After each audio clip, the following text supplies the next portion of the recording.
5 things we learned from Sunderland 2, Arsenal 2. This is why I kept saying that 15-goal record wouldn't be beaten. Because it is so difficult to not have games like this. Games where you just have lapses at the back. You know, the first goal we concede is really sloppy defending from a fairly routine long ball set piece.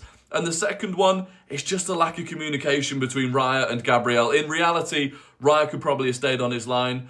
But that's how easily and quickly you can concede 2 goals at this level. I'm gutted for Leandro Trossard. Honestly, I think this is one of the only times I've ever seen him smile. I thought he had such a good performance, particularly in that second half. Multiple times, opening up that Sunderland defence with lovely, intricate through balls. And then he gets that goal. It is just a magnificent strike from outside the box. And at that point, you know, he thinks it, we think we've won it.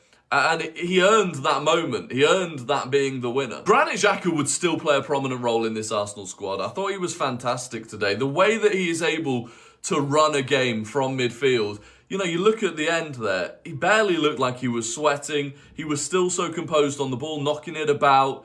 He is a top player. As is the player that ultimately came in and replaced him, Declan Rice. I thought he was fantastic today.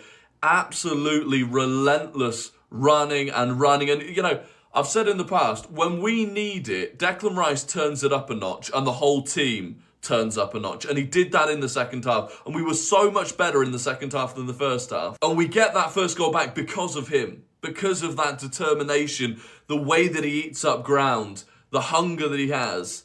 And again, right until the final minutes, he was on his arse, but he was still fighting. It's very rare that I'll criticise Arteta, but for me, I just don't understand the lack of substitutions at the end. And I've seen people saying, oh, well, who would you have brought on? We couldn't have brought on, you know, teenagers to see out the game. I'm not talking about the attacking players. I'm talking about fresh legs that can defend. Hincapié, Norgard, Miles Lewis-Skelly, Ben White. These were all options that could have come on, which for me, I just didn't understand why they didn't when we were lacking that energy at the end. And finally, look, it's not the end of the world. It feels really, really bad right now. But if you had said at the end of that Man City game that we drew, in your next 11 games, you'll win 10 and draw 1, I think we would have taken it. The winning streak had to come to an end eventually. It was always going to hurt.